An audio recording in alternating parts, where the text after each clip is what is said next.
when I was in middle school, I was like a chunibyo. I was like, bro, I'm serious. Like, I think I have chakra. That's what I was doing in middle school. Yeah, middle school, I thought I was Yugi Moto running around trying to shadow realm people, right? What's up, guys? Welcome to another episode of the Niisan podcast, hosted by yours truly, Xell and Crim, and with me, as always, Crim, also known as the Asian Avenger. How you all doing today? Yeah, and so today is episode 17. We're becoming an adult in podcast years or episodes. We have our driver's permit. Yeah. Right? If we're going by episodes as years, I think we have. We're legally able to drive. drive. Yeah, this is awesome. Hell yeah. And yeah, I guess so for today's episode, we will talk about the summer season of anime because I think that's kind of like the big thing. And not all of the anime is out yet, but now that we're like a couple weeks into the thing, we'll probably talk about our first impressions. But let's first start with some big news that I think both me and Crim are very excited about, which is on the Konosuba sites or whatever, there is a new image that was released, and we don't know what the image actually is for. We don't know if it's like a movie, an OVA, a new season of anime, or whatever. But they gave us a key visual, and like I'm really pumped about it. Konosuba is one of my favorite comedy anime. I know, Crim, you love it too. So I do. Yeah, I do. Oh, sorry, I need to calm down. But like, I was like punching the air and like hardcore dancing in my room when I read that. I'm just imagining you jumping up on the bed and just like Fortnite dancing. Yes, Konosuba. We're gonna get more darkness. I know. She's my favorite. But anyways, yes, I am so excited for this. I don't know what the series is gonna be, but I mean, with how much of a cash cow that show was. With how much fun that show was. I was surprised it took him this long to announce any new Konosuba project, right? Because where we last left off, we had barely just started to venture outside of those castle walls and to really explore. When we did, we went right to another kind of indoor place and we didn't see the world that they were in. Now I'm like, there's got to be so much more here that we could see, right? Yeah. And I think easily with this show, okay, maybe this is going to be me regretting it, but for right now, like 8 more seasons at this point, to be honest with you, I love this show so much, and I love every voice actor. Every voice actor absolutely is just charming and kills it in their role. So whatever they're gonna do, it doesn't matter. They could follow more of like Megumin's like backstory or whatever. They can expand on the world. There's just a lot here they could do. Yeah, I agree. And like, kind of like you mentioned, I just think they have such a good cast of characters with great voice actor performances. And really the core of Konosuba is its humor. And I think that's where it sort of shines. So I kind of don't care what they do with the show. I just want more of it. And it's great that we are potentially getting more. I mean, with Konosuba, we have only 2 real anime seasons, but Konosuba has a movie. There's a movie. And then I also really love the movie, and then there was also the they show up as part of the Isekai Quartet, which also is getting a movie. Funny enough, I'm also very surprised. And like for me personally, like out of the Isekai Quartet anime that's represented, like I felt like Konosuba really carries that show. Oh yeah, 100%.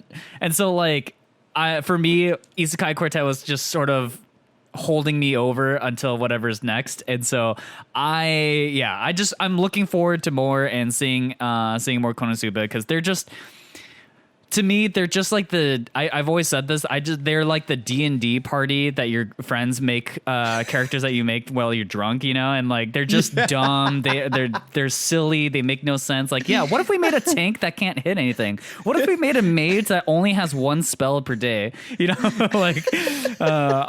What if everybody was just like super low int except for the one guy who's a rogue and he has all the garbage other stats, and like I don't know, just like their dynamic is so good, and so I'm very much looking forward to the show. Yeah, and like I mean, they're like this is one of the big ones, and so I can't say anything more than just like, please lay it on me, bring more. Yeah. But there actually is a tidbit more news that I'd also like to talk about. Ooh. Mieruko-Chan. There's more stuff. The cast, the first promo, it has been revealed, and it's coming out in October this year. So for those that don't know, I already read the light novel, and this is a show that I mean, the light novel itself I can't recommend enough. I've been telling you all, I love horror. I love things like that, right? And this is the first time I think I got to see this genre of slice of horror, where they fuse the slice of life genre with actual horror stuff, and it's a comedy, and the light novel is good. It's really fun to like read, but the creatures and the spirits are creepy as hell. Like, they visually are just but I love everything about it. So that's just something to look forward to. So, and if you didn't even know, Mieruko is getting an anime. If you missed that trailer a while back, but it's coming in October now. So we are definitely zoning in on when its release date, because I had been wondering all this time. I figured it'd be around then. And then on top of that, I don't know if you know this, Xell. Did you watch Beastars? I watched the first season. Yeah.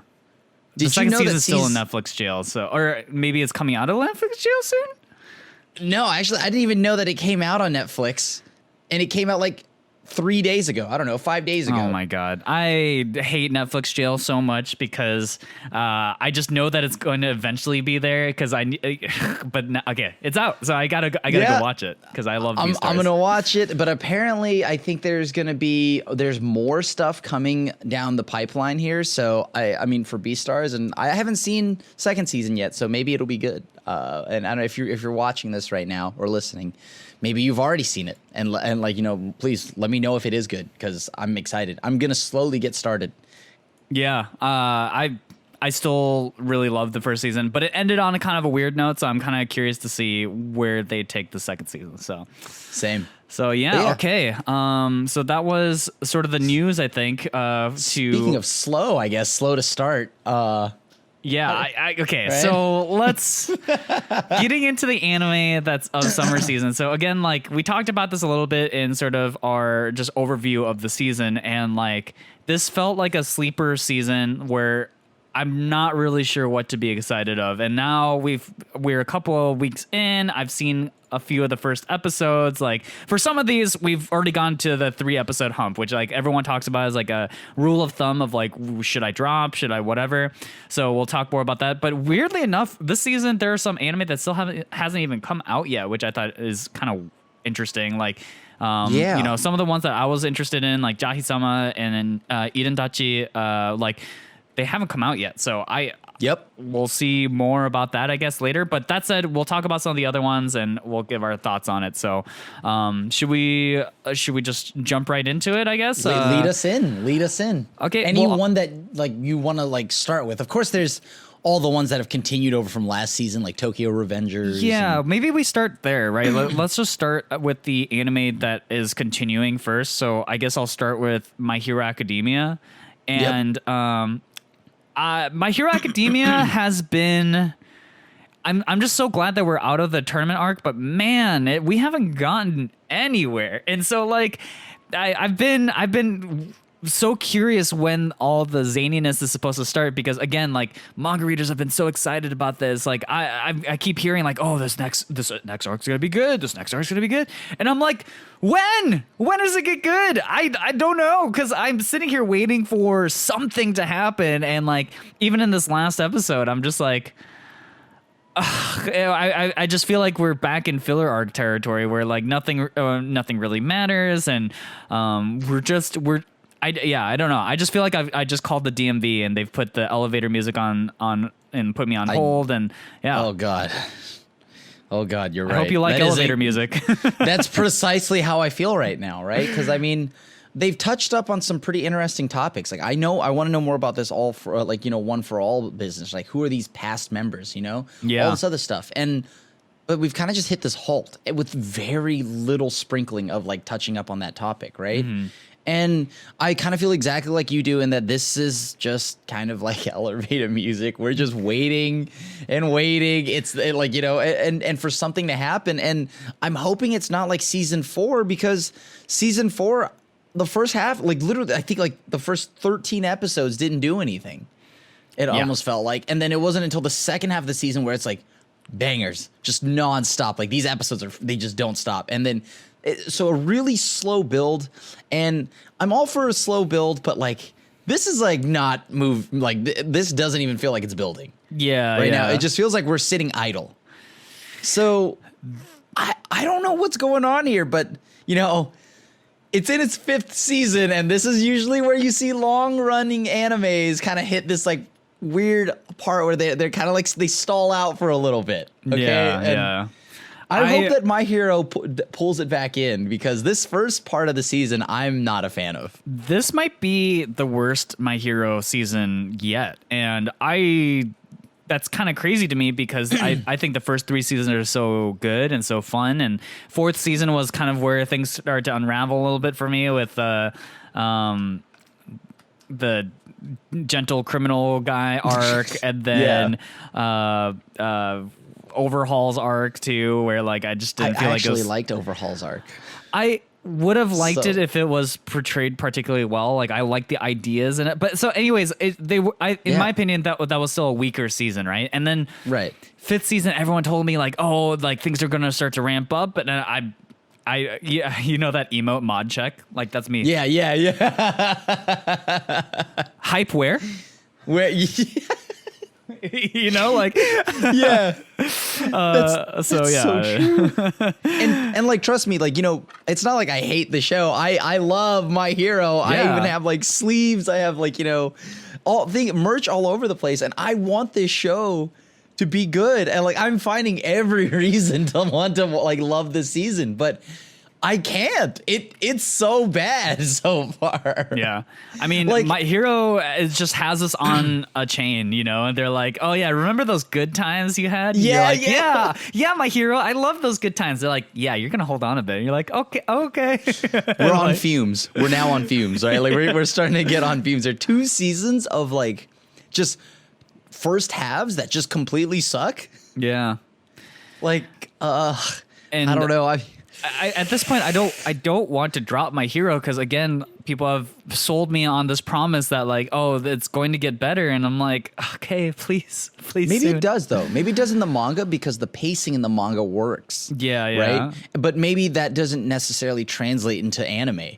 Maybe the pacing here is like, yes, there's these things that they do, because I don't know. I haven't read the manga, so maybe for those that have read the manga can enlighten us. But the thing here is, it just feels like the manga might portray it better, and this just feels too slow, and like because they have to spread it probably into like 23 24 episodes, so they have to figure out how to like really draw out things, so a lot of unnecessary camera angles and just filler.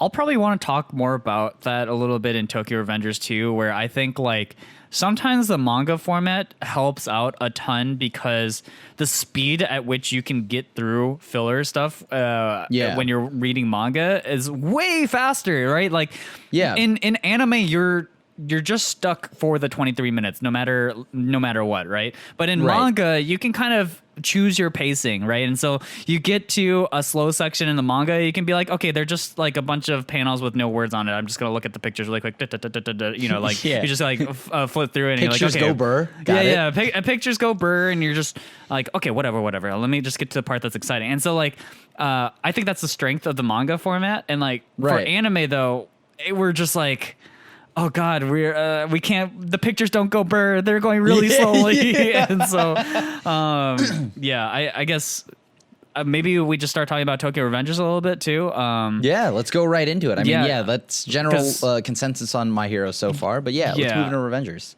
Tokyo Revengers, I think, has been largely more of the same. I think my sort of initial thoughts about Tokyo Revengers isn't necessarily it. Like, if you liked the first part of the season, I think you'll continue to enjoy Tokyo Revengers. And if anything, they keep expanding on the world of Tokyo Revengers, and I actually kind of like it. You know, like, I like learning about the other gangs, and like, this last episode we learned about more about Valhalla. Yeah, exactly. Yeah. And we learned a little bit more about the origin of Mobius a little bit, and so like, and the origin of Toman. And Toman, yeah. We had that one character sort of explained everything. Where it was just like, okay, yeah, he's gonna just show us the world. But it was nice because I liked hearing more about the other gangs and like all this stuff. Also, it's weird that all these kids are like middle school, high school age kids. By the way, like they're just all in biker gangs of like organizations of over like hundreds of kids, I guess. And like, I'm like, what kind of middle school did these guys have? Like, they had a flashback where they're like 12 years old and one of the kids has a giant neck tattoo, and I'm like, bro, how did you even afford that? Like that stuff is expensive. Now. It's probably like an alleyway tattoo or something like that. So and like when you're a kid too, your skin stretches as you grow. So like, how did that? Anyways, I have a lot of questions overall, but I've kept it off. I'm just like, yeah, whatever, kids and gangs, whatever. But anyways, I do like the sort of shifted focus into the world of things and less centered around the main character, because I think the main character just kind of, he's annoying to me. So like seeing it more of him just kind of experiencing, well, oh, this is what Valhalla's gang culture is like. This is like what the world is more like that's more exciting to me. So that said, I think Tokyo Revengers is a lot more of the same. And so if you liked it, you'll continue to like it. If you didn't like it, I actually think it might be like going in a better direction anyway. So yeah, I don't know. I've been medium on Tokyo Revengers, and I'm continued to be there, but it's been interesting to say the least. So I've definitely I liked a lot of the first season or first part of the season, so I don't mind this at all. But if this were if like Takamichi's still in the same place by next season, I probably won't like it. Yeah.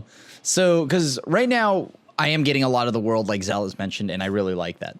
I just love that. And I mean, it kind of feels like an anime. I don't know, Outsiders meets time travel, right? Yeah. So I'm here for that, and that's why I can have my suspension for disbelief that these mobs of high schoolers that just like randomly run organizations and whatnot. I'm just like, okay, sure, I get it, maybe. Like in middle school, I was like. When I was in middle school, I was like a chuny bill. I was like, bro, I'm serious. Like, I think I have chakra. That's what I was doing in middle school. Yeah, middle school, I thought I was Yugi Moto running around trying to shadow realm people, right? like that. But yeah, I guess maybe different area. Yeah, so yeah, we'll go with that. However, if you guys had a middle school age where you were part of a gang, please let us know. I want to do a just ran organizations. Also, like, how did they take control of that arcade and not have to pay any bills? That's not how that works. Like, you don't just get to like loiter there. That's how you know it's definitely not in America. Like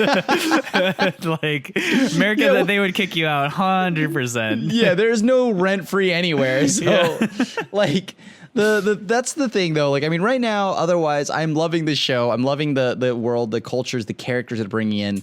And believe it or not, there is small incremental build up and change in Takamichi. Like when he punches Hisaki or whatever, the dude in the face, square in the face. It's like, that's the first time I watched him not try to bear hold or just like kind of like take 1,000 hits, right? I mean, he did get beat up right after, but the thing here is he threw a punch. Development. That's progress. Maybe the bar is low, but like that's development for me. And as long as we keep seeing maybe the second punch, then I'm happy.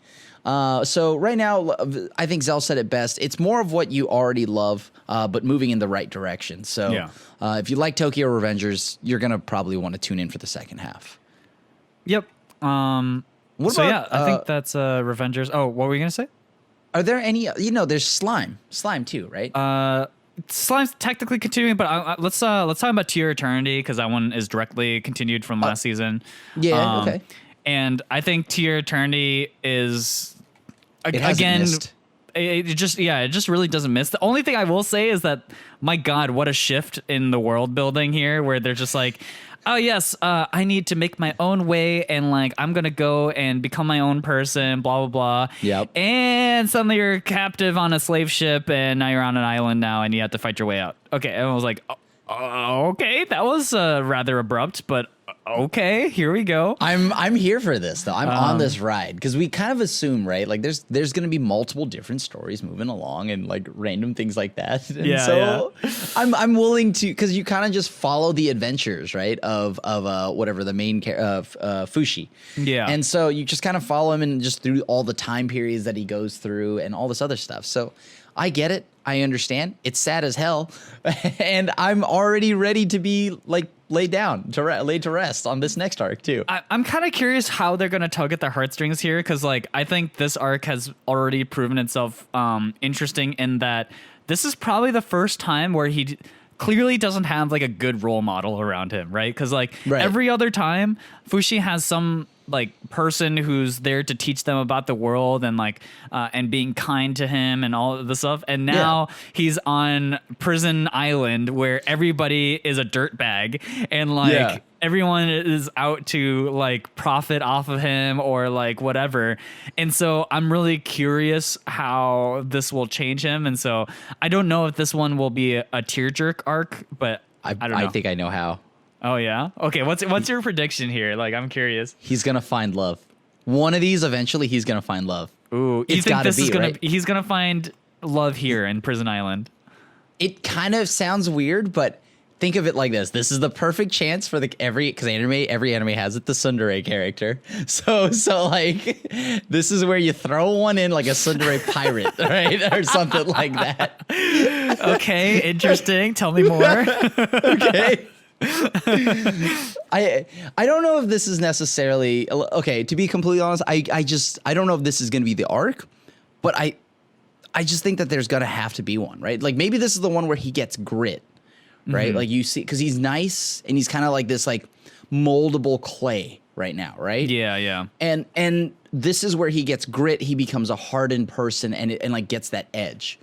So you're gonna see him slowly just become essentially what is a full human being at some point. But and I either think it's gonna be like this could be the episode or the arc where he gets his grit, but then what a better, and then it probably ends with him finding love and how to deal with losing something like efficiently that he truly loves. And that's probably going to show you how Fushi goes full cycle in every character, like, you know, every way that he could possibly go. I kind of wonder if this is going to be like where he sort of loses it with people because like, you know, obviously he wants to protect our dear old Oba-chan. And the thing is that I really don't know how this ends without her dying, TBH. And so like, and the fact that he's just surrounded by people that he's already sick of, and like he's just like, oh my god, all you guys are terrible people. How are you smiling and laughing and having a good time in this place where like murder is very much not a illegal thing? Like I wonder if this is the place where he really like understands cruelty for once and like is just going, I don't know. Is this the mind break arc? Is this where that tag gets added to this anime? Because it kind of feels like it might be building towards that for this arc in particular. So I think this arc is the one where he, instead of mind break, well, I guess in a way it is mind break, but in a direction where instead of him going, you guys are all a-holes, he kind of joins in on it and he gets a little bit of that edge, that grit. Interesting. So like, because then that would harden Fushi for the world outside, right? Yeah. So that he's not just, I guess maybe they want to keep him pure and just like this kind of like moldable clay person, right? Yeah. But I think at some point he's got to develop this kind of like fighting backbone. And I think this is because, like, think about it. He's presented with his arch enemy, right? This weird tree thing that can like just consume, like eat whatever personality he's consumed, right? Yeah. And then so he's like, but he can't. I can't beat this thing. You know, he seems so helpless and defenseless against him. Something's got to teach him how to get backbone, more so, and more edge and more grit. What better than this arc? I kind of felt like he was learning that for the last arc a bit, but yeah, I'm curious because he could either continue to be more like Tanjiro, who's like always this like pure-hearted person who goes through a lot of like dark stuff, or he could become more like like berserk like, guts like, where he's just like, man, I'm just all suffering and I must defend the world so that they won't hurt all like I do. Pain. Yeah, like I'm yeah. But I see it more towards like the Tanjiro side, but we'll see. I guess in all of this, I think To Your Eternity is just a great show, and so like, yes. We haven't really complained about To Your Eternity the way we kind of complained about, let's say, like My Hero, and so it tells you a lot about how we feel about the show. That it's like, oh yeah, we're just really invested in the new arc and seeing where it goes. So yeah, To Your Eternity, definitely one of the ones that I'm enjoying. It hasn't missed. Yeah, it hasn't missed. Hey, don't miss. Yeah, seriously. I don't know. Like, maybe the show is even better than we're giving it credit for, because like when you think about its consistency and how solid it's been, and how it's able to play like your emotions as well as it does, it's really well done. It's very good. It's just a solid show, and I know manga readers say that they don't think that it can keep up with how good the content is, but we'll see. I'm manga readers, you're not as smart as you guys all think you are. Actually. Oh, man. Yeah. And then the manga readers come out of the woodworks and they're like, I don't know, they just fall in from your ceiling apparently. Yeah, so. Like termites. Well, actually, just all fall let down. me tell you about this arc. No. But okay, so that's To Your Eternity. Let's keep the train rolling. Yeah, I think now we're talking more of the stuff that is current to this. Like either they've taken a break until this season or whatever. But like, let's just start with slime. How I got reincarnated into a slime. So I've been looking forward to this season now for what is over 3 months, because there was a break in between. This last season of Slime, we ended on this giant, huge arc where, Rimuru turns into a demon lord at last and whatever. That was awesome. And then this season starts, and it's just a lot of talking around in circles and not lots of talky, no doing anything. And so I'm sort of, again, it feels a little bit like My Hero, where I've been put on hold and I have to wait for something to happen. And it's fine a little bit, because like there's trying to set up the new conflict, and they've sort of clued in on the fact that maybe even Clayman isn't actually even the big bad guy behind the shadows after all. It could be that other guy that we've met a few seasons back, and like, yep. But I just wish that there was some sort of level of urgency in all of this, and there doesn't really seem to be. And so like I'm just waiting for something to happen. And so so far it's been sort of a letdown, but like sort of understandably so, because as they're setting things up. But I'm just like, come on, man! I just want to see Rimuru like explore their new powers, and I want to see Veldora like fight somebody, because obviously he's awesome and everyone talks about how awesome he is, and he's a great character. I love him. I like the fact that he's just this otaku now who has learned the powers of shonen and he just wants to embody that. And but like, please, let's just get somewhere. Let's get so that's how I'm feeling right now. I actually feel like, okay, so maybe it's just me, but I feel like that was most of this whole second season anyways. Lots of talking, lots of setup, and very few doing. Very few things, pew pew, right? So for me, I'm probably even more impatient than where you are, because I kind of felt like that was a lot of the first season, but I mean, it dialed it back, or first half of the season. Yeah. It dialed it back. It honed in towards the second half or towards the end of the first half, and it got really, really good again, right? Mm-hmm. And now I'm just curious. All right, so Rimuru got the Demon Lord abilities. Why are we building up more stuff again? We've been building up for like the last 13 episodes or something. Why are we building up some more? We don't need to build up anymore. You've done all of that. Let's move to the next part now. Because there shouldn't be 12 episodes of build up, one progress, Rimuru becoming Demon Lord, and now what? Another 12 episodes of build up? Yeah. So it feels like either A, they are really stretching out. So I don't know how far along the manga like is and whatnot. So once again, manga readers don't come falling into my through my ceiling here. But like maybe it's just maybe they're just short on content or something, because I feel like all of the second season has been so much filler. Yeah. It's been so much talking, and don't get me wrong, I enjoy seeing the day-to-day, but something needs, like, literally just show me Rimuru consuming, I don't know, a whole village, or just, okay, maybe not, but like, show me something, okay? Because Rimuru is now a demon lord, and I feel like they've almost forgotten that Rimuru is a demon lord. Yeah, I definitely think season 2 really suffers in terms of pacing, and they talk a lot about politics. And don't get me wrong, I'm someone who loves politics in anime, but this is not the way to do it. That when there feels like there's nothing at stake currently, there's no sense of urgency, there's no like, it just feels like talking for talking's sake, and that's just boring. You know what this feels like? Boring. It feels like Star Wars Episode 1. Star Wars Episode 1? Yeah, if you remember that. But pod racing. That's literally the only thing people can remember, because it's the only thing that happened. That and Darth Maul's dope, like, double-sided lightsaber, right? Yeah, actually, you're right. so like that's how you look at Star Wars Episode 1, right? Okay, cool. Nothing. Politics. By the way, this came out in 1999 and was marketed for kids. Politics. And then pod race. Politics. Darth Maul fight. End. Those are the two significant events that actually happen. Yeah, and please don't say Jar Jar Binks and the Battle of Gungan, like, you know what I mean. So yeah, like that's why I think that none of this like really has nothing's really happened, and it feels exactly like that pacing, as I had just mentioned. That there's been a blip. Rimuru becomes Demon Lord. Thor. I agree. Yeah, Thor's pissed too. Thor's like, man, Star Wars Episode 1 just was not that good.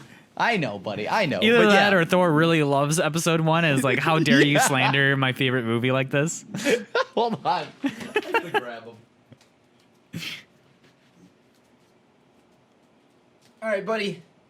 You're going to join me.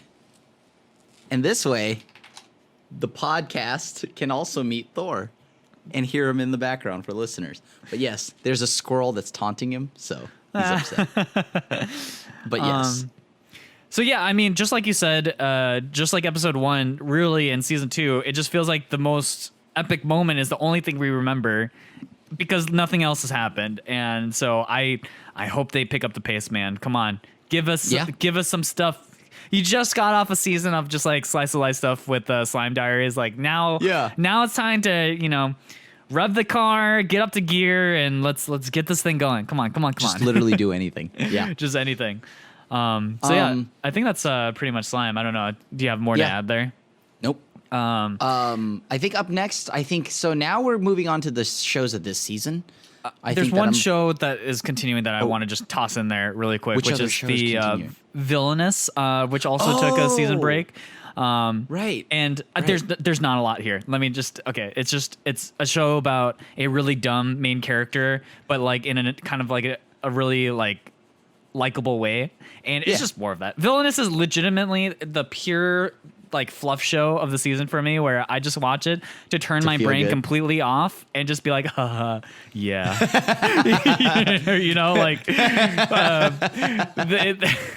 They like put the main character in such dumb situations. Like she has to fill in for a stage play that they're doing, and she like forgets her lines, and it's just, the drama's dumb. Everything is dumb. But I still really enjoy it because the show is just like, doesn't take itself seriously, and I like that. And so, anyways, that's Villianess. So now we can get so if you like dumb happy shows about like, because it's literally about it's a harem show where the main character doesn't realize she's in a harem and she has no interest in the harem whatsoever. So like, it's funny because everyone fawns over her and she's just like, but I like planting garden stuff. And you're like, oh, that's right. You like your garden thing. Okay, go ahead. Yep. So I dropped Villianess in the first half, in season 1. Mm-hmm. I think I went 3 episodes in and I got bored. Yep, totally fair. I have nothing to defend about the show. It's just like if you like how silly and dumb and like whatever it is, then you'll like Villianess. If not, it really wouldn't grind. Like I have nothing to defend for the show. So yeah. Well, okay then. So I guess now moving into the next season or into the shows from this season that have started. I think I'm gonna just start off with the front runner for me. Okay, that's impressed me the most. Sonny Boy. Sonny Boy, yeah. Only one episode so far. One episode, what an but episode. Right off the bat, this show is a banger. Now, of course, with these kind of shows, like these sci-fi kind of like shows, they can very quickly turn sour. Yeah. As solid as the opening part is, the premise and everything, it's so good, but they could quickly go sour with how the ending, or you find out why. Like right now, we don't know why. It's just a bunch of high school students. Their whole high school is teleported into another dimension, and they start getting powers, these weird powers too. And so I am a huge fan of this show because like so far every bit of it has me intrigued on the world, how they got there. The art style, though, isn't like polished like how a lot of anime is currently. It's got this weird kind of just grit to it. It kind of looks almost unfinished, but it works with the show. Yeah. And within the context of the show, I think it's very good. And on top of that, it has like an amazing outro song that I don't know. We don't have any info on right now because I think that's once it gets officially aired at the end of the month. That's when we'll get more info. But yeah, right now, every concept or everything that it brings up is really, really interesting. And it's a good sci-fi show. And it's a Madhouse thing. So we'll see where they go with it. But I am in love. This is the one I'm looking forward to every week right now. And I want more. I want more. And I desperately want more. Yeah, I mean, this one's really interesting. Very supernatural, very weird, mysterious. Things are kind of happening. You don't know why. You can really tell if you've ever watched any of the Boogie Pop anime that like this is the same writer and same team because just like Boogie Pop, it's like the powers are just so weird and offbeat that they're kind of completely unpredictable. And your relationship as a viewer to the show is like, I just want to understand what the heck is going on. And it's so weird and it's like mesmerizing because you just want to know more. And I think Sonny Boy just hits it. And it's, yeah, I don't know. Like even some of the powers that they demonstrate within it are just so awkward and strange. And like, like the rules. Yeah. Like the when whole you break a rule rule thing. Yeah. Like batsu. And then you have to do some random thing. And it's like, that is just so weird and mysterious, and it feels kind of like sinister. And there's that one kid who kind of feels like behind it all a little bit, and then they kind of allude to the fact that maybe they're in this dimension because of this main character guy, maybe because he talks about how he like no longer wants to be in this world. So is that his power that he like turned this world upside down on its head like this, and then but it's that ending. Yeah, and then the ending of like the girl who sort of like breaks out of this like black hole that they were in, like everything is just so mysterious, weird, and you're just kind of discovering it as you go. And it's been a ride already. And again, this is the perfect type of show for an original anime because no one can spoil it. There are no mangaritas. There are no light novels. There's no termites that will fall from the ceiling trying to tell you why you should enjoy this. Actually. And so, like this is going to be one of those shows that like I'm just really interested to talk about always because it's just so offbeat and weird and fully. And I like this is one of those shows that like could end up falling completely flat on its face, but it'll be a fun ride to be on while that happens. So I think this is definitely my pick so far of this season. But there's definitely some I don't know about you. Is this your pick for the season of new ones or do you have Sonny Boy is definitely up there for me. I had mentioned previously that this was one of the anime that I'm looking forward to most. And I'm glad that the first episode was so good. The other show that I think has been really good is Remake Our Life.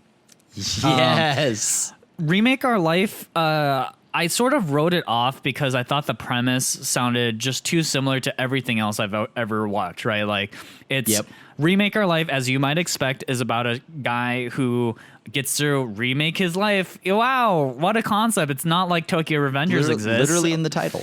Yeah, and like I just thought, okay, like, oh, here we go, another pandering show about people who want to do something with their life and didn't have. But the key difference, I think, between Remake Our Life and whatnot is that the characters are all older and they're not high school age. They're all going into their college years. And so there's a level of maturity, I think, with all the characters that I already enjoy more than most anime that has to deal with like middle schoolers, like Tokyo Revengers, and or even just high schoolers. And so like there's a level of maturity. And then the other thing that's more personal to me with Remake Our Life is like I like the sort of inside look on how content creation is done, and like how you have people who are artists, you have people who are writers, you have producers, and like seeing how they all intermingle. Like I like the core sort of team building aspect of it, and then him remaking his life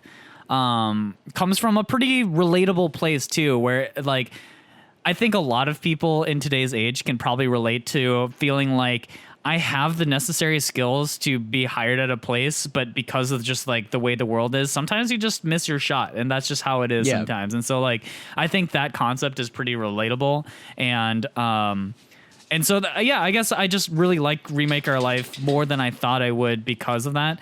I will say though that we just came off an episode for our podcast where we talked about tropes that bug us. Man, is there one archetype of character I really dislike in Remake Our Life, and that's the strange girl who just seems really like underage compared to everybody else, with like her voice being like, "Hi, I'm John Williams, and I'm your boo boo baby. I'm baby," and I'm like, "Excuse me, like what is okay?" Like, and like her character, her character introduction too is like, "I fell asleep in your bed." Ooh. And it's like, what? Excuse me? And so like her character just seems so out of place for me, but like whatever. It was only really like irked me in the beginning, and she's become a better character in the like following episodes, but like I don't understand this character design and character like just concept, I guess, but whatever. I will get over it. I can totally understand where you're coming from. It is definitely a little weird, but at the same time, I kind of started. I've liked her, so she's pretty cool.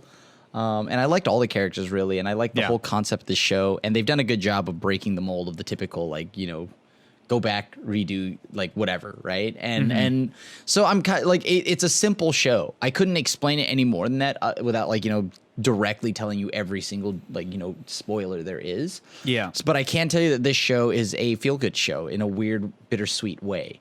So like you get to see the gritty side of a lot of like the work stuff, and like we've all wanted to kind of essentially have Control Z, but on certain parts of our life. So I think that's why this show is just oddly just what you kind of need, right? And it's I'm not gonna say this is like the best show of the season, but it is one that will surprise you on how good it is, and definitely like it just in name and all of that. And it may seem like okay, I'm gonna skip over this, but actually give this one a shot. I think it'll surprise you. Yeah, I think again the thing that stands out for me is just like it feels a little more mature than the average isekai anime type of thing, or and I think that's a direction that I wish more anime would take. I think like most anime feels like it panders to like younger kids a lot of times, and like Remake Our Life feels a little older and such. And so like there's a lot more dialogue, there's a lot more just like talking about life aspiration stuff that I think is, I don't know, I guess it's just more my style. And so I mean I'm surprised with it. It has more real characters.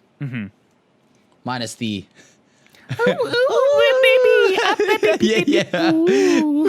maybe actually that could be a real character in somebody's life. I don't know. I can't say that's not in my life, but so I do say that I will say that the characters are very, very. It feels like anchored into like a relatable like real world for me. Yeah. So I dig it. But yeah, so give that a shot. And another show that I'm really liking this season has a surprising amount of things that that ended up being better than I thought it would be. Yeah. And I think one of those things is the detective is already dead. Oh yeah. Mm-hmm. The first episode is like 40 minutes, but it all kind of makes sense. It's on episode 3 now, but really with a 40-minute episode 1, it's almost like 4 episodes. And it's really good. It's really good. I mean, it has some things that I have, like, okay, well, of course, there's the classic sexualization part of some stuff, but like, which I'm like, oh, come on. But all right, come on, get past this. but otherwise, it's got some pretty cool storytelling. I'm very curious to see how it ties back because, like, I'm not going to spoil it, right? I don't want to spoil it. This seems like one of those shows where I really shouldn't talk about how things end, certain episodes end. That first episode 1 is huge. Definitely watch all 40 minutes of it because it's going to be very important for the groundwork of the next 2 episodes. And there's there's a lot to unpack there, but let's just go with it seems like it's starting off really, really solid. And I can't wait to see what it becomes, but yeah, I don't want to spoil anything. This show needs more episodes for me because I feel like they went so wild in the first episode that like I didn't really know how to make heads or tails of it. It was like too much happened and in such bizarrely different ways that I was like, I don't understand the world that I'm in. Are people superheroes? Is this like a very advanced technology? Like, I don't know what the heck is happening. And so far with the episodes that are out currently, I still don't really know where the heck I'm where I'm at, And so like, I'm generally liking the show. And the first episode in particular has one of the most insane animated bits I've seen. But it's just, again, so out of place that like, I can't make heads or tails of the show. And like even some of the plot points, which I don't want to spoil it. I'm just like there's even plot points. You know what I mean? There's lots of plots also. I'm just like, oh, come on. But I really just don't know what the show is quite yet. And that's the thing that like I'm having a hard time grasping, which is like, are we in a world where like people are people, or are they like way better than normal people? Like the way like, like Death Note, L is just a caricature of a superhero essentially. Right. Like, are we at that level, or like, I just, without spoiling anything, I think the show currently is a little bit of a mess, but as more episodes are coming out, it's starting to like ground itself a little more. And so I don't know where to put this yet. Let's just put it that way.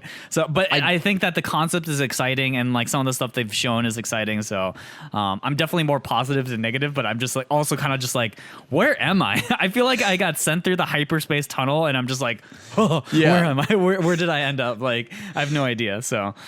This show feels a lot like it's going to end with a Lost kind of ending, which is just like, oh, they were dead all along, right? Like, and I'm just like, okay. I mean, it's in the title. Detective is already dead, and so like, right. I just wouldn't be surprised if they pulled something out of their ass that like is so out of the blue, but they were all snails. Yeah, they were a giant waifu spaceship. Like I wouldn't be surprised because like the first episode is literally that wild, where I'm just like, I can't predict anything anymore in this show because the first episode already pushed it way beyond what I thought this was going to be. So yeah. Yeah, the first episode felt like, hey, you have one episode to make. Give me it. Give me like if you could sum up a whole show in one episode, here you go.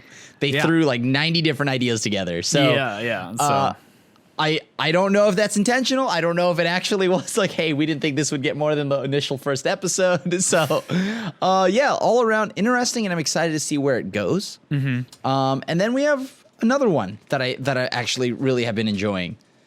Vanitas no Cart, I believe. The case study of Vanitas is a vampire show, and oddly, this show hasn't been too crazy. Like when it comes to like most vampire shows, there's the thing that about vampire shows in anime.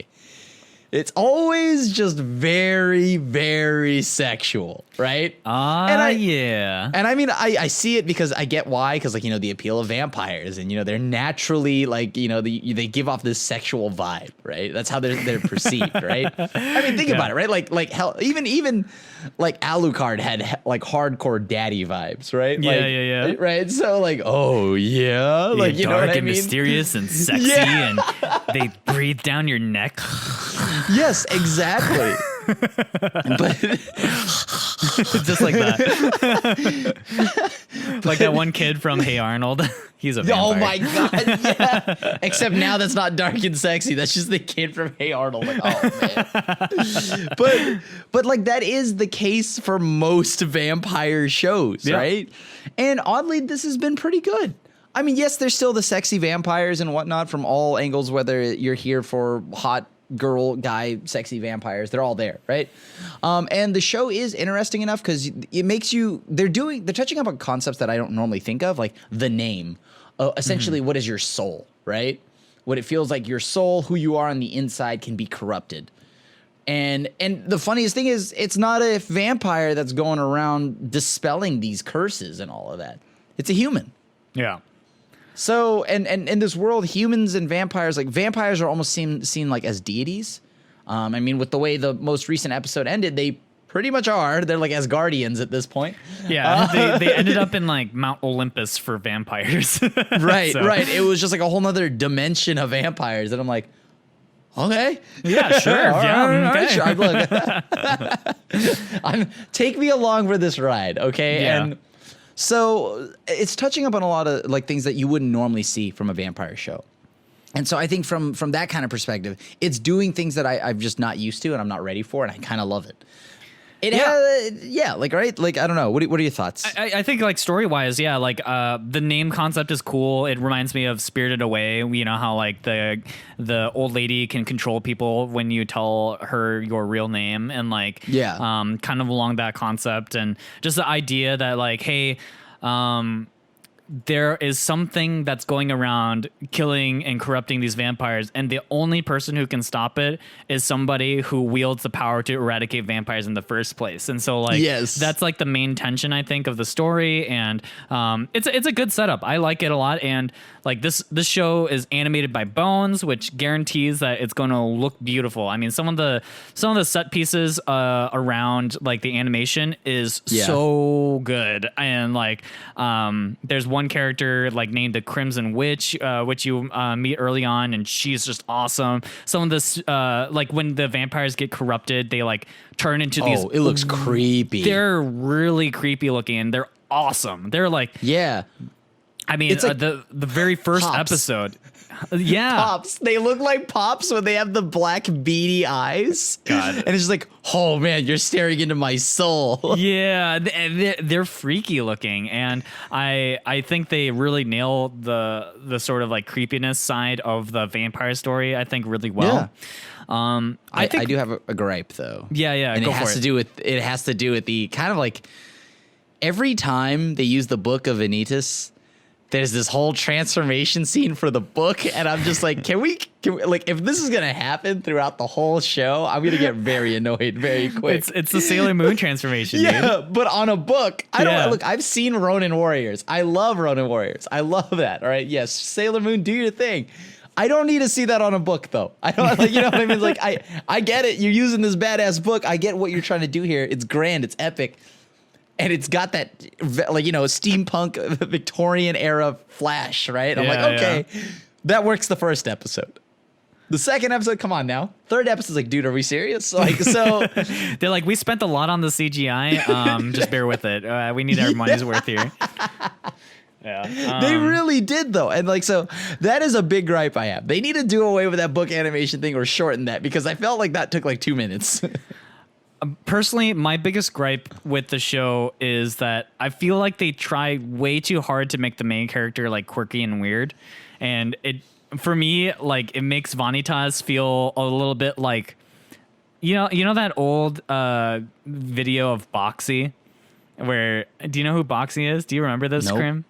Oh man, this is an early relic of YouTube where it's this girl who's just like, "Hi, I'm Boxy, and I like stealth and you know." She's like, "I'm quirky," you know, like all that stuff. And like, I feel like in this show, and this is like a bone staple, like across a lot of their shows, they like to add in these sort of quirky moments. But I feel like they've turned it up to an 11 in the show, and I'm sort of. It's like it's a little too much. It's just a little too much for me, and I get it. They want Vanitas to feel like this sort of free spirit who like doesn't belong to anyone, but like he gives me straight up Boxy vibes, and it's kind of annoying. And then not to mention in the last episode too, he just like forces himself on a girl, and I'm like, okay, that's like, problematic. I'm quirky, and I also force myself on people. It's like, okay, and well, I'm hold creepy. and creepy. Like, and so I'm like, what was that? We didn't need to do that again, right? And so, kind of like the book thing, like they just sort of hammer some of these things in, and I'm already getting old of it, and it's one of those things that like I'm down with it because I like the story and I like a lot of the stuff that happens. Like, man, when they showcase the vampires fighting and all this other stuff, and it's creepy, like there's a lot of good stuff that I like in the show, but it's held back by some of these things that I think could get on my nerves real fast. And so but that said, I still think, like, generally speaking, I think the show is worth watching. It's just one of those things that, depending on your tolerance for some of this like quirky stuff and seeing the same like things over and over again, like, I guess your mileage may vary with the show. I will say though, my favorite thing about Vanitas is the cat in the show. Yes, oh my god, I love that cat. I love the cat so much. Every time it shows up, they have this cat that has these mismatched eyes, and it's just the cutest thing of all time. And Myrrh, like, by the way, its name is Myrrh, and I just love it. I want more Myrrh, and he's the best. Myrrh is the hidden like main character that you didn't know was the main character, and it's going to be revealed at the end that it was actually told through Myrrh's perspective. I wouldn't be surprised if Myrrh actually ends up being a vampire or something. You know, like, I could see a that. vampire cat. If Loki can have an alligator, like, we can have a vampire cat. Come on. So come on. Yeah. Anyways, so that's, I think, Vanitas. I think it's cool, but we'll see. I hope it ends up being cooler. I think as somebody who also is a little harsh on, like, when it comes to grading like anime, I mean like horror stuff in anime, I'm liking it visually and like the creepiness of it. So it's got me hooked here. So it can go south real quick, but I think that this show is another one that I'm gonna keep watching. So far, like, recommend and pretty solid. I think now let's move on to another show. We had made a bet a while back, right? Yeah. Can you explain this bet in full in case people missed it? In case y'all missed it, I had made a bet with Xell that Duke of Death and his Maid would be enjoyable and a sleeper of this season. Technically, I was right. Yeah? It was a sleeper. In a way. But so maybe you owe me, Boba. But it is very boring, and it is not charming at all. And I was like, the best character is the old butler, and he is hilarious because he just got back from back surgery and throwing out his back, and he's like blind, but he remembers how to do everything that a butler is, but he can't tell who is who in the household, so he constantly accidentally touches the Duke, almost. And because if you touch the Duke or anything that he touches, instantly dies.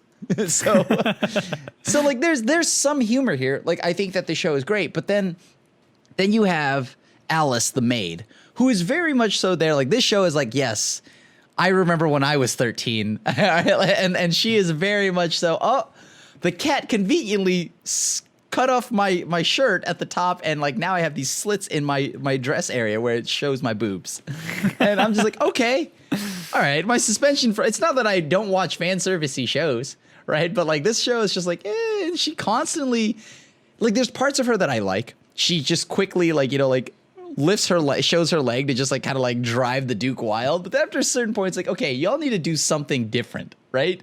Like, it's the same thing for 3 episodes. Like, if you're gonna do that, just give me a show on the maid, the butler. The butler dude is hilarious. That guy's killing it every step of the way.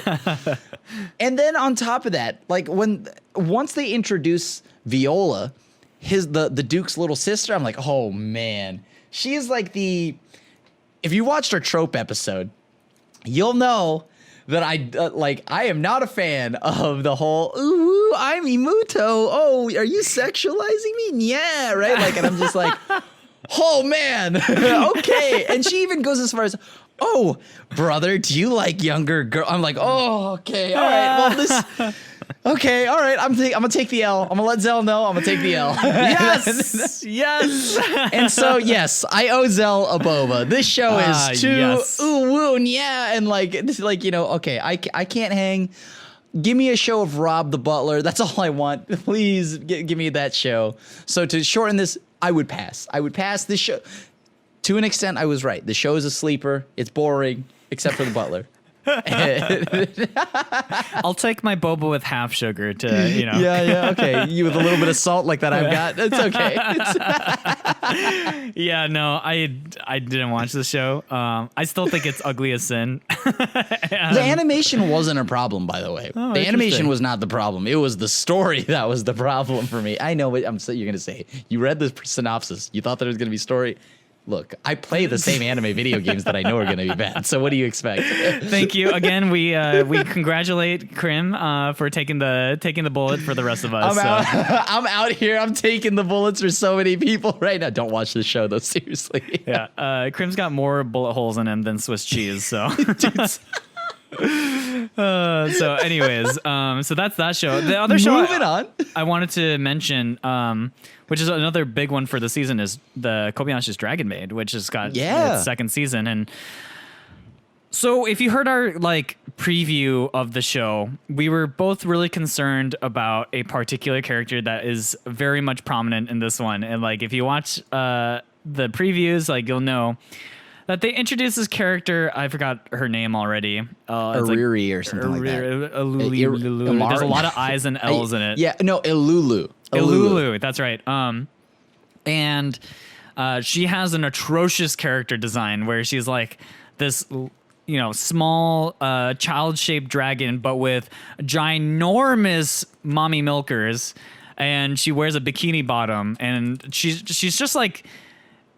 If I could just point at something that's just like everything that's wrong with anime, it's just like is more proportionate than her. Yeah. And that's, like she's like, if you had a problem with Uzuki, this character is like an amplified version of Uzuki. Yeah, Uzaki-chan somehow turned also to an 11. I don't understand. Like legitimately, her boobs Uzaki, are like. God, her boobs are literally the size of like half her body. Of us. Yeah. Of us, like per boob. Boob per capita? Like holy crap. Yeah, when you're talking about plots of land, like she Jesus. Yes. She's got a whole voting district. That's the only thing you can describe it by. She is Jesus. Yeah. So in any case, like I was really concerned, but the thing that I think has been surprising me so far is that Dragon Maid has somehow kept its wholesomeness overall, and that's surprised me because I didn't know that the original Dragon Maid was an ecchi. And you would have surprised me considering that the first season is so wholesome and good that like I was just surprised. And so I heard about that between seasons and I was like, oh God, is season 2 where we get let down by the show? But so far, KyoAni has somehow made me not care that much. Like still the character design for that character is still atrocious, but I'm not overly bothered by it. And it still keeps a lot of the wholesome goodness that I think we've come to expect with the Dragon Maid series. But yeah, if I catch any guys with figurines of that dragon, though, I'll have some words to say about you and your your degeneracy. I'm about to drop a bomb here. Yeah. I kind of like her as a character. She's like, I kind of understand her as a character. I just can't stand her design. You know, that's the main thing. But like if like I could see me potentially shrimping for her if you would. Oh God. She's a pretty cool character. She's a pretty cool character so far. Yeah. I like it. I like it. I mean, I like a lot of the characters in this show, and beyond the plots of land, if you look at her as a character, I think she's pretty cool. And that's not a pink hair guy thing, you know. Like, I mean, we're not linking on that. And you know, because I like a good amount of these characters on the show. They've done a good job. They've done a solid job. Minus one. There's one character you could probably figure out who I don't like, who also have plots of land. But I think she's kind of like whack because she's not that interesting. I mean, she's no Fafnir. Fafnir is the best character in this show. Like that's. I mean that yeah. Now you're speaking sense to me. Yes, Fafnir. I am truly shrimping for Fafnir. He's the best character. I love in this Fafnir show. so much. Yeah, he's the best. But he's everything I want and to be. If I was a video game character or an anime character, just make me Fafnir, an eternal dragon that just wants to grind MMOs. That's me. Yeah, dude, that guy is so sick. but yeah, like I think this show, this shows where you can differentiate from the source material, and it's all in the directing and like the pacing, that like how you make the show. Right? They have turned it from an ecchi into a wholesome show, and even with characters that have plots of land for a frontal area. You know, booby plot, like they've turned that into a wholesome character and a wholesome show. And I'm a huge fan of this show. It's more of what we love from season 1. If you didn't like season 1, I don't think you'll like season 2. It doesn't change much there. So it's literally more of. And if you don't like season 1, then you're dead to me because season 1 is a 10 out of 10. So that's all I have to say there. So there's two things. You're also dead to Xell, but on top of that.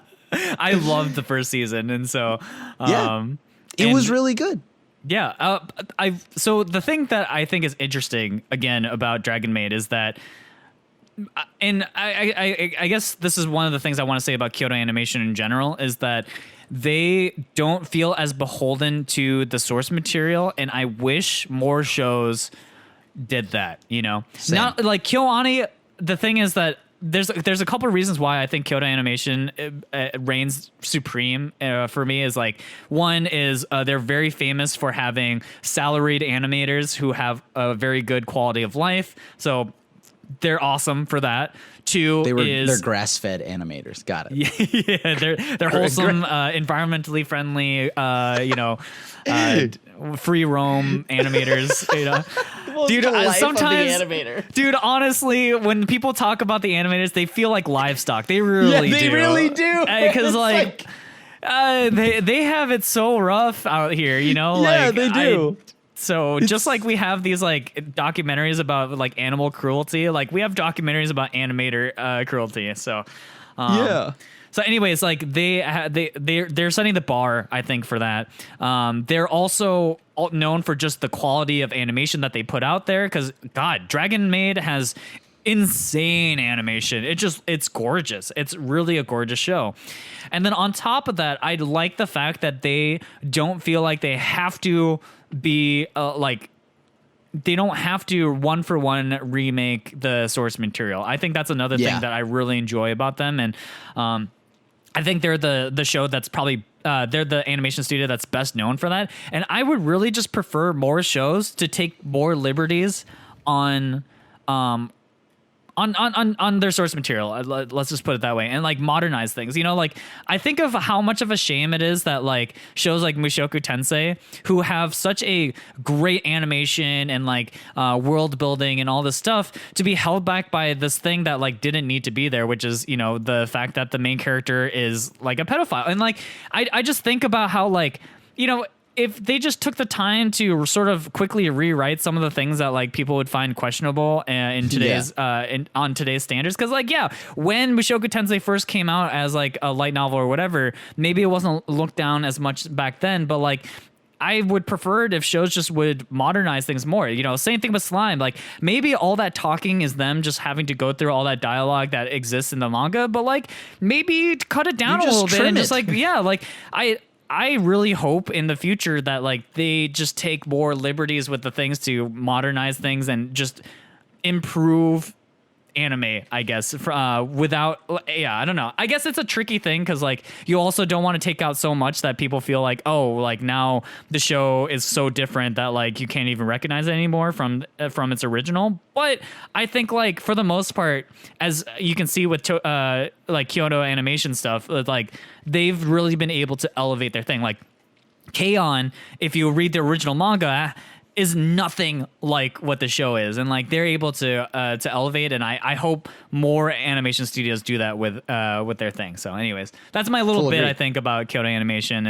and just taking more liberties. Fully agree. Also, speaking of Kyoto Animations, or I mean of Dragon Maid, by the way, we have we're gonna like move on to 2 more shows, or like a few, and one of those shows I actually had forgot to mention that carried over from last season that I've also been enjoying, and shares a voice actor with our favorite character Fafnir. Oh yeah, Iruma. Yeah. Iruma is a lot of fun, and he voices. I didn't know this, but so I believe the voice actor is Ono Daisuke, right? And they also voice Caligo in the show, the super strict teacher, and it's hilarious the range this voice actor has. Because if you look at their like just entire resume, they've done so many different characters from different shows with different ranges. And this guy's done so much, right? But his range is absurd. And because Caligo is like super deep, and I've really enjoyed the season. We got to see more of Caligo and experience who he is as a teacher. We got to meet new teachers. We got some new absurd characters that that are just hilariously over the top. And this season I've really enjoyed. I've enjoyed Iruma. It's a lot more of what I love from season 1, but more on that world. So just to quickly touch upon that, I think it's been pretty fun if you like the first season. And it's just, and for those that don't know, it's just a human at a school and in hell, essentially, in demon school. And he's trying to blend in. And of course, you have the adorable chibi grandpa that is just super energetic, and I love Sullivan. I like Sullivan is my favorite. And you even get this season, you got the Edgelord. You got to see Iruma in his demon cycle because they accidentally gave him a demon cycle, and it's awesome.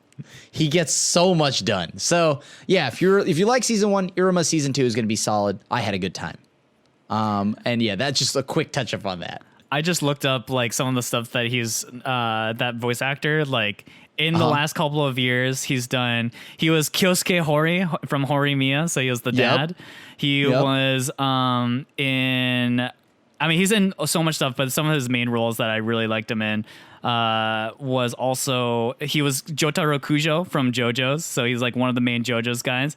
In Psyche-K, he was Riki Nendo, who's like the big dumb guy. He was Erwin Smith from Attack on Titan. Yep. So like, this guy's a legend. This dude has done so much stuff. He was in Durarara, like, you know what I mean? Like, so there's a lot here. Yeah. But yeah, so the voice actor Fafnir and Caligo just killing it on his resume. And so I guess these have been pretty solid animes, right? Like we've got a lot of good stuff moving in from last season to hold us over, and a few surprises this season. But yeah, I've also got we've got a few that aren't out yet that I'm still waiting on. Yes. So like you had mentioned Ida Tentachi, right? Like I think that's one from Mappa. That's one I'm very looking forward to. Yeah, and J-Sama, right? Yeah, so those are the 2 now that I'm left waiting for. However, there was something that I was like pretty excited for from PA Works moving into this season. And remember, it's already telling me it's got 24 episodes, and it's Aquatope. They needed 24 episodes because at the pace they're going, they might get to something by 24. Exactly on the 24th episode. This show is so boring. It is so boring that I don't know why. Like, the idea of 24 episodes is intimidating to me because I am genuinely bored thinking about 24 episodes of this. And don't get me wrong, maybe it builds up into something good, but like it's got to do it a lot faster. This is one of those shows where I wish it was like 10-minute episodes because, oh my God, nothing happens in the first 2 episodes at all. I actually can't I think we were both talking about it. We were like, Xell and I were chatting with each other, and I think I was falling asleep and I had to watch the first episode 3 times because I kept falling asleep. And then I watched the second episode and I was like, okay, maybe I was just tired. Right. So I watched in the daytime. I was still falling asleep. Like this show just cannot keep me awake. I mean, if you know what, this is the perfect show I want to put on to fix my sleep schedule. That's what I'm going to do. Like, this is the show to better do that than melatonin. Yeah, this is legitimately better than melatonin. Like, it is so boring that I don't know how anybody can watch this right now. So it's they need to change beautiful. something. It's very beautiful. It's like the animation. Yeah, it's gorgeous. But like, I wish I could stay awake for long enough to appreciate it. Yeah, no, it's so in TV writing standards, right? Like, your first episode is an important episode because you have to draw in the viewer, and there's a couple things that like most first episodes in good TV writing shows do. One is you set up the main characters where they are doing something, through their day-to-day, and something happens and they have to change, and they have to decide how they're going to change and why they're going to change, right? Well, for Aquatope, they take 2 full episodes to finally get there. 2 full episodes to finally decide how they're going to change. Do you think that they actually fully... And I don't think they really I don't got think they there. did. Yeah, like I don't think they got there yet. Or like maybe I just fell asleep through the part that they did. Like, one of the main characters, who's like this idol, they finally got into like, oh yeah, she was an idol and she quit because she didn't want to take the spot away from someone that she felt like needed it more, and so therefore she left to like find anything. Boom, we finally got her like thing. And then with the other girls, she's like, I want to save my failed like grandpa's aquarium, and that's as far as we gotten really in the show. And like, how do these overlap? like you know, like, why do I care? Yeah, and it's just so slow. And now, would you recommend it though? Because like the thing is, I think I'm gonna watch till 6 episodes. I don't know if I have the patience for it, knowing PA works, because like it's a fight every time, so I understand. For me, it's just like, I know PA works, and I've watched a lot of their shows, and a lot of their shows suffer from the same thing, which is that they just don't have a good writer on their team. I think like they are clearly very capable of making beautiful anime that look awesome, and they have great character designs, and like they do so much right in terms of visually expressing like stuff. However, over and over again, I'm just so disappointed by their actual narrative in their shows that like I don't see this changing again. I've mentioned this the last time we kind of talked about like our initial thoughts going into the season. Yeah. They just cannot write a story that has any kind of tension in it within the first couple of episodes, and they cannot carry it throughout a season. Everything just feels so blank all the time. I just feel like I'm watching like a watercolor painting, you know, and like there's just no... I mean, that's an insult to watercolor painting, honestly. But like, they just give me nothing to work with, and so I'm just watching paint dry, and I can't do it, man. I really can't.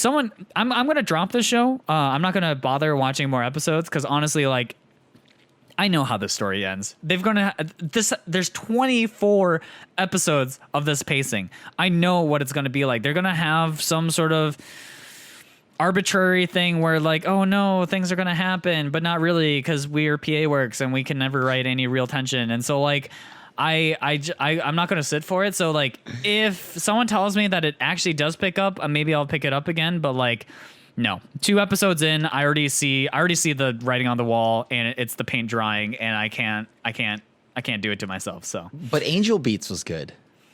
That's like their one show. And then also the horse racing show, which is actually apparently really good, but that one has source material. All of PA Works' originals tend to fail from the same thing, which is that the writing sucks. Wait, what do you mean? You didn't like Charlotte? I didn't even watch Charlotte, but knowing its history, I watched both, and I'm very pissed. I know so people are furious. People are furious at the ending. So yeah, I am furious from the beginning almost to the end. Like, I stayed all the way. And you know who's also in that, by the way? Ono Daisuke, the same voice actor of Fafnir. Dude is literally in everything. He's a legend. And he can't save yeah, the exactly. show, so. He can't carry it. But so yeah, I think I'm gonna hold on just for a little bit longer. Because I feel like I've invested 2 very brutal. You want to do another episodes. Boba bet? Oh God, no! I know this is gonna end poorly. I know this is gonna end poorly. Then why do this to yourself? I just need to know. You know, I need to see it with my own eyes, like the train wreck. I need to know it. All right. We'll check in with you week after week and like yeah. We'll how we see. doing on the Aquatope meter. This it's been tough. So I'm thinking I'm saying 6 episodes, but I'm thinking like I have to wait 3 full more episodes of this show, and I don't know if I can. But 4. There's only 2 episodes. Right. Yeah. There's only 2. Yeah, right. Sorry, it feels like it's been a lot 3. of. Maybe it feels like 4 episodes, but. So yeah, I think that's a good wrap so far on our first impression. So we'll check back on a lot of these shows, and we'll check back weekly on my Aquatope meter. Yeah. But I think so far this season better than we thought. Better than we thought so far. Not exactly what we had the last 2 seasons still. Yeah. So far, just if I were to sum it up, it's just there's stuff to watch. There's some potential hidden gems here, but nothing on the level of like Vivi. Nothing on that level so far. Sonny Boy is my pick of the season to put. I guess with the highest potential, but it also has the low. Like it could also the floor from on it can really drop out. So this season is probably one of the most like conditional out of in the way like I think it could end up being a good season. But it depends on like My Hero picking up. It depends on Slime picking up. It depends on like Sonny Boy actually being good. And like, you know, there's 2 shows that I'm looking forward to that hasn't even come out yet. And, you know, Dragon Maid seems to be pretty solid, but maybe not amazing. And like Tokyo Revengers, same thing. And so like, I'm pretty medium on the season overall, but I think that's still better than what I initially thought. I really thought the season was going to be just a stinker season. But that said, like, we're waiting, and I would say to kind of wrap things up a little bit, like there's a chance this really does end up being a Resident Sleeper season overall, but I think there's hope. There might be light at the end of this tunnel, but it definitely does not lie in Aquatope. So. Yeah, I know. But there's some solid stuff. There's some solid stuff, and I think that's what my hopes are on, so. I'm fully gonna just kind of essentially just reiterate, like just restate what Zella said. So yeah, this season has a lot of pendings, and so I think this is gonna be a season where we're just gonna have some stuff to watch. Yeah, I guess. For sure. Tokyo Revengers, because the thing that I think it's unfair to account for like the stuff that's rolled over from last season into this season. So if we're strictly just talking about the shows from this season, I think it's got to be either like Sonny Boy, and like maybe Dragon Maid, because like Dragon Maid seems like you could do that, and who knows, maybe randomly one of the ones from the season, like I don't know, the detective. Yeah. But I mean, Remake Our Life. Remake Our Life also could be a contender for something really fun. Sonny Boy, who knows? Maybe the Duke and his maid can have a full turnaround somewhere. Yeah, okay. And Aquatope will also while we're pick dreaming, up. yeah, while we're dreaming, I also want to be gifted $1 million, Crim. Yes. Like, yeah. So, okay. I mean, we'll see. Yeah, and we'll check back at the end of the season. So, other than that, that's a wrap on the episode. So thank you so much, everybody, for listening. Thank you for everybody that's subscribed. We're almost at 1,000 downloads. Oh. And exactly. So thank you so much for the almost 1,000. We're working our way there. We're like almost 100. We're at 900, I think, almost. Yeah. And then we're pushing 400 subs. This is amazing for 2 weebs who just set out to do an anime podcast. And maybe there's some other stuff down the pipeline. Maybe we do some bigger things on the show. Yeah. Stay tuned. Yes. Yes. So, any closing thoughts as we wrap, Xell? No, I just want to say thanks to all the people who have been tuning in to our podcast. And we have, like Crim said, we have some more stuff that we want to do. So I hope you guys have been enjoying the content. And, if we missed anything from the season, let us know. And if there's other topics, too, that you guys would be interested in hearing our thoughts on, like I'm always down to hear people out. So please let us know by commenting on the YouTube video or wherever that you can comment things on, like, subscribe, and all of that. And thank you guys so much for listening to our podcast, and hope to see you guys next week. So Peace out, guys.